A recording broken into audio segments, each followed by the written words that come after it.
Assalamualaikum warahmatullahi wabarakatuh. Selamat bergabung kembali dalam mata kuliah Statistika Dasar bersama saya Niswatul Qanaah. Pada video sebelumnya kita sudah belajar tentang apa itu variabel random dan juga distribusi probabilitas untuk variabel random, khususnya variabel random discrete. Pada pertemuan hari ini kita akan melanjutkan ke salah satu jenis distribusi probabilitas variabel random discrete, yaitu distribusi binomial. Untuk itu mari kita simak pada slide selanjutnya. Ya, kita mulai dari slide 9. Jadi distribusi binomial ini adalah salah satu jenis distribusi probabilitas untuk variabel random discrete. Nah, ciri-cirinya apa saja? Ciri-cirinya ada 4. Yang pertama, tiap percobaan atau eksperimen hanya memiliki 2 kategori hasil, yaitu sukses atau gagal. Jadi outcome-nya itu hanya ada 2 ya, sukses atau gagal. Atau kategori yang lain, misalkan perempuan atau laki-laki, terus besar atau kecil, terus beranak atau bertelur, dan kategori yang lain. Intinya ada 2 kategori yang menjadi outcome pada percobaan distribusi binomial. Kalau percobaannya ini namanya percobaan Bernoulli, tapi kalau distribusinya ketika percobaan itu dilakukan berkali-kali itu namanya distribusi binomial. Nah, itu yang pertama tadi ya. Yang kedua, setiap eksperimen memiliki hasil yang bersifat independen. Jadi ada beberapa eksperimen ya dilakukan berkali-kali, di mana setiap percobaan itu hasilnya kalau nggak sukses ya gagal. Diulangi berkali-kali dan setiap pengulangannya itu sifatnya independen atau tidak saling mempengaruhi. Yang ketiga, ciri-ciri yang ketiga, setiap eksperimen harus memiliki probabilitas atau peluang sukses yang sama. Jadi tadi kan beberapa kali eksperimen. Nah, setiap eksperimen harus bersifat independen antara satu sama lain. Terus kemudian masing-masing memiliki peluang sukses yang sama. Nah, itu untuk ciri-ciri yang ketiga. Kemudian ciri-ciri yang keempat, eksperimen diulang sebanyak N kali. Jadi ada N kali percobaan dalam distribusi binomial. Jadi yang harus diingat itu ada ciri-cirinya ada 4 untuk distribusi binomial. Yang pertama, tiap percobaan itu memiliki 2 kategori hasil, yaitu sukses gagal. Kemudian setiap percobaan itu memiliki hasil yang independen. Kemudian setiap percobaan itu peluangnya sama, sukses gagalnya sama peluangnya. Kemudian yang keempat, eksperimen diulang sebanyak N kali. Jadi ada N kali percobaan. Kalau yang percobaannya cuma 1 kali itu namanya kejadian Bernoulli. Tapi kalau sudah N kali itu akan membentuk distribusi binomial. Nah, yang kita pelajari sekarang adalah distribusi binomial. Kemudian peluang probabilitas binomial yang sesuai dengan distribusi binomial dapat dihitung dengan rumus sebagai berikut. Nah, kalau kemarin kan kita sudah belajar tentang bagaimana cara menemukan distribusi probabilitas dari suatu kejadian. Jadi kita analisis dulu variabel randomnya ya, kejadiannya itu apa saja yang mungkin, kemudian banyak kali percobaan, banyak kali kejadiannya itu berapa, terus kemudian ketemu peluangnya sehingga dapat diketahui distribusi peluangnya itu seperti apa. Nah, kalau kejadian khusus, ini namanya kejadian khusus ya, tadi ada 4 ciri-cirinya yang akan membentuk distribusi binomial, maka distribusi probabilitasnya, nah ini dapat dihitung dengan rumus seperti ini. Jadi peluang X sama dengan N kombinasi X dikalikan P pangkat X dikalikan Q pangkat N min X, di mana X-nya ini adalah variabelnya, variabel randomnya. Misalkan kemarin peluang kejadian ketika 0, peluang kejadian ketika 2, peluang kejadian ketika 4, dan seterusnya. Terus kemudian N di sini adalah banyak kali pengulangan, ya. Banyak kali pengulangan atau jumlah eksperimennya itu berapa kali. Kemudian X-nya ini adalah jumlah sukses dari N pengulangan itu berapa kali sukses. Kemudian P-nya di sini adalah peluang suksesnya berapa. Dimana kalau di distribusi binomial itu peluang sukses setiap percobaan itu sama. Terus T itu 1 min P alias peluang gagal. Jadi peluang untuk kategori yang lain, kategori selain sukses. Oke, bisa dipahami ya. Kita lanjutkan ke slide selanjutnya. Nah, ini contohnya, misalkan satu koin dilempar sebanyak 5 kali. Kemudian dicatat banyaknya kemunculan sisi gambar. Berapa probabilitas muncul 3 sisi gambar dari 5 pelemparan? Jadi yang perlu kita ketahui ya, yang diketahui dari soal ini yaitu N-nya. Nah, ini N-nya 5 kali. Ya. Ini N-nya 5 kali. Terus kemudian dicatat banyaknya kemunculan sisi gambar. Berapa probabilitas muncul 3 sisi gambar? Berarti ini banyaknya sukses ya. X-nya sama dengan 3. Yang diketahui N, yang diketahui N dan X sama dengan 3. Yang ditanyakan probabilitasnya. Berarti yang dicari P X sama dengan 3. Gini. Nah, kita lihat jawabannya. Nah, seperti ini. P X sama dengan 3, ya ini P3 sama dengan N kombinasi X, berarti 5 kombinasi 3. Nah, rumusnya seperti ini. Dikalikan P pangkat X. Nah, P-nya itu peluang munculnya sukses. Peluang munculnya sukses berarti peluang munculnya sisi gambar pada setiap kali percobaan. Berarti kan 0,5 ya. 0,5 pangkat X. X itu adalah ini jumlah suksesnya 3 dikalikan 1 min P atau Q ya. Ini sama dengan Q atau peluang gagal, berarti 1 dikurangi peluang sukses 0,5 pangkat N min X. N-nya 5, X-nya 3. Nah, tinggal dihitung, ketemunya peluangnya 0,3125. Oke, saya kira mudah sekali. Nah, selanjutnya untuk latihan. Nah, nanti silahkan adik-adik mengerjakan sendiri di latihan, sebagai latihan nanti dikumpulkan di Spada. Nah, saya kasih clue-nya dulu bagaimana cara mengerjakan. Budi membeli 5 telur ayam yang akan ditetaskan. Diketahui bahwa peluang telur menghasilkan ayam jantan 0,45. Berarti ini, terus kemudian 0,45 ini peluang suksesnya ya, berarti P. Peluang penetasan 5 telur tersebut akan menghasilkan 3 ayam jantan adalah berapa? Nah, berarti apa yang diketahui? Yang diketahui 5 telur ayam. Berarti kan percobaannya diulangi sebanyak 5. N sama dengan 5. Terus ini peluang sukses. Nah, suksesnya itu ketika telurnya netes jantan. Itu peluangnya 0,45. Berarti P sama dengan 0,45. Terus peluang penetasan 5 telur tersebut akan menghasilkan 3 ayam jantan. Berarti yang ditanyakan suksesnya ada 3, berarti X-nya sama dengan 3. Nah, ditanyakan PX sama dengan 3.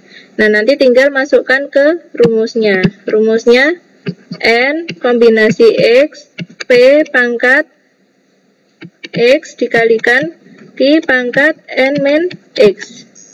Nah, N-nya 5 ya, N-nya 5, terus kemudian X-nya 3, P-nya 0,45, T-nya berarti 1 min 0,45, 0,55, terus N pangkat 5 dikurangi 3. Tinggal dihitung, nanti ketemu hasilnya peluangnya ini. Peluang 3 ayam jantan yang menetas. Oke, saya lanjutkan. Nah, tadi kita sudah membahas tentang distribusi probabilitas variabel random yang sifatnya diskrit, yaitu distribusi binomial salah satunya. Nah, hari ini kita lanjutkan ke distribusi probabilitas variabel random kontinu.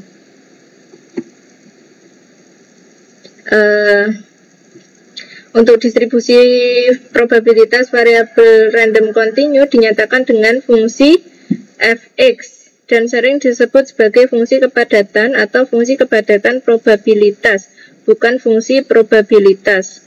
Karena di sini variabelnya kontinu ya. Jadi kalau di grafiknya ini digambarkan dari A ke B, di mana di antara A dan B ini terdapat nilai-nilai variabel random yang sifatnya kontinu. Jadi dempet-dempet, bisa di sini, bisa di sini, bisa di sini, bisa di sini. Nah, gitu. Terus kemudian syaratnya untuk distribusi probabilitas fungsi kepadatan probabilitas itu yang pertama fx lebih dari sama dengan 0, di mana fx itu tadi adalah probabilitasnya ya, probabilitas variabel random kontinu. Kemudian yang kedua, syaratnya integral A sampai B fx dx sama dengan 1, di mana x-nya itu antara A sampai B. Untuk nilai keseluruhan nilai x yang mungkin berada pada nilai A sampai B. Jadi x-nya itu antara A sampai B.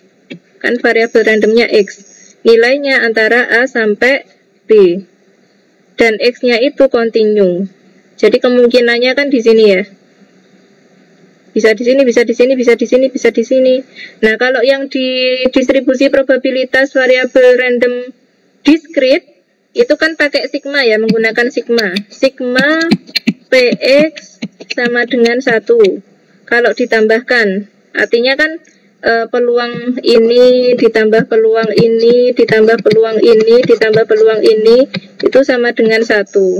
Nah, kalau yang di variabel kontinu intinya sama ya, konsepnya sama, namun kalau kontinu kan menjadi luasan karena dia kontinu, berdempet-dempetan. Jadi peluangnya diintegralkan. Nah, ini mungkin adik-adik sudah pernah belajar di SMA tentang bagaimana cara mencari luasan pada suatu grafik, yaitu menggunakan integral ya, dibatasi dengan suatu titik dua buah titik. Kalau di sini A sampai B. Ini kalau dicari luasannya hasilnya 1, karena di sini adalah peluang ini tambah peluang ini, karena membentuk luasan maka diintegralkan. Oke, untuk syarat yang ketiga, ini intinya sama ya. Jadi integral A sampai B atau peluang A sampai B itu sama dengan 1.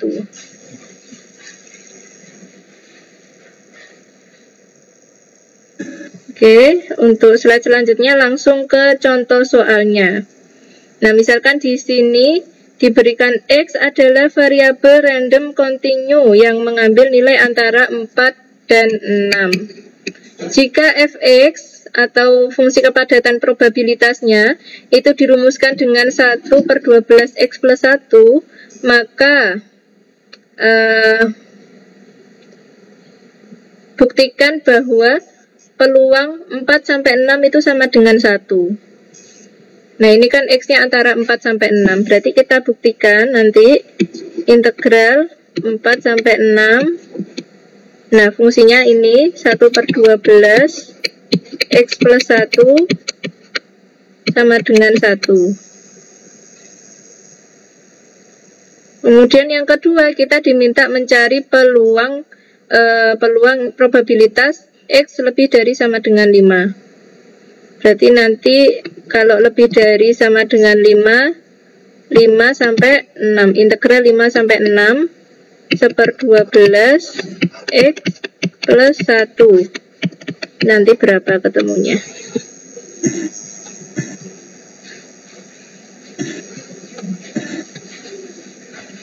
Nah, sekalian kita cari ya, karena ternyata tidak dibahas, tidak saya tuliskan, jadi kita bahas langsung di sini.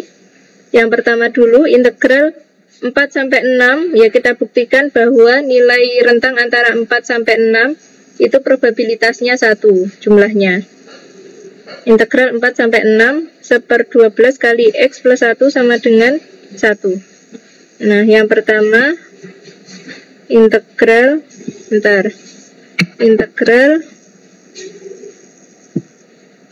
4 sampai 6 1/12 X plus 1/12 sama dengan 1. Nah, semoga teman-teman di sini masih ingat materi tentang integral. Kalau nggak ingat, sekarang kita ingat-ingat lagi.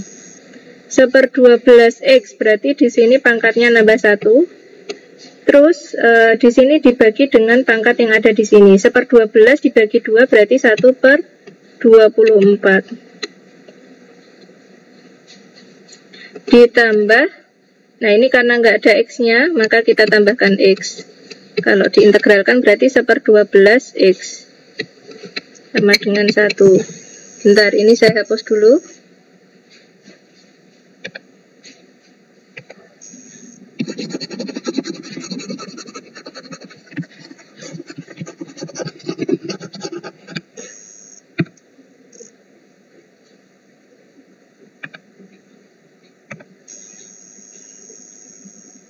Ya, kalau sudah sampai sini berarti kita masukkan batasnya antara 4 sampai 6. 1/24 6 kuadrat ya. 6 kuadrat ditambah 1/12 dikalikan 6.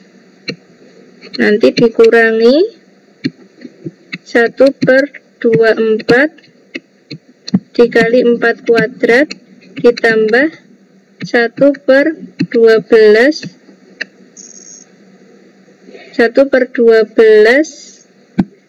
kalikan 4 ya. Nah, kita hitung 36 dibagi 24. Kedua-duanya sama bisa dibagi 6, berarti 6/4. Atau dibagi berapa ya yang paling kecil? 6/4 masih bisa dibagi lagi, bagi 8 ya. Bentar, saya hapus dulu. Ya, ini kan 36/24 dibagi 8 berarti, oh nggak bisa.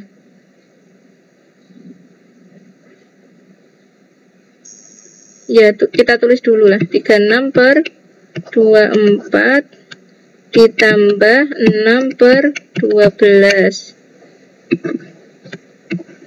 dikurangi 16/24 ditambah 4/12. Nah, ini yang sudah sama penyebutnya ya. 36 dikurangi 16 berarti 20 ya. 20/24.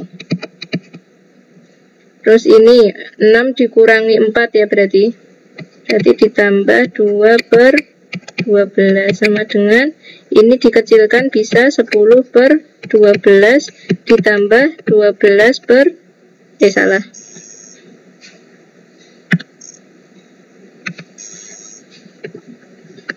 Ya.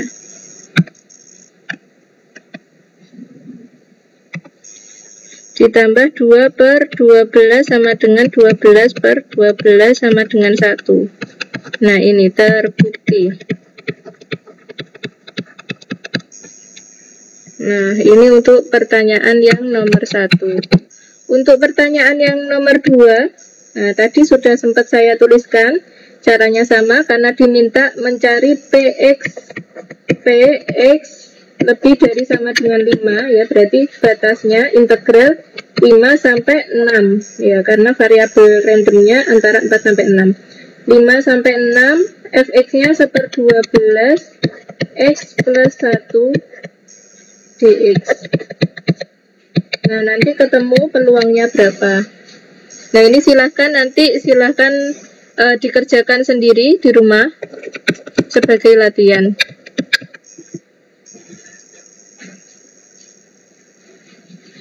Tadi kurang dx. Oke, saya lanjutkan. Nah, ini latihannya, silahkan dikerjakan sendiri juga. Saya kasih clue saja. X adalah variabel random continue yang mengambil nilai antara 2 dan 5. Jika fx-nya 2/27 dikalikan x plus 1, maka carilah nilai peluang x lebih dari sama dengan 4. Berarti kalau x-nya lebih dari sama dengan 4, berarti integral 4 sampai 5. fx-nya 2/27 x plus 1 dx. Ini ketemu berapa? Terus yang kedua, peluang x kurang dari sama dengan 4, berarti integral 2 sampai 4. 2/27 x plus 1 dx. Berapa? Nah, terus ditambahkan jawaban antara A dan B. Nanti ketemunya berapa? Nah, sudah, silahkan dikerjakan sendiri di rumah. Nanti dikumpulkan di Spada. Oke, saya rasa cukup sampai di sini video kali ini. Untuk materi selanjutnya akan kita lanjutkan pada video berikutnya. Terima kasih atas perhatiannya, semoga bisa dipahami. Saya akhiri, wassalamualaikum warahmatullahi wabarakatuh.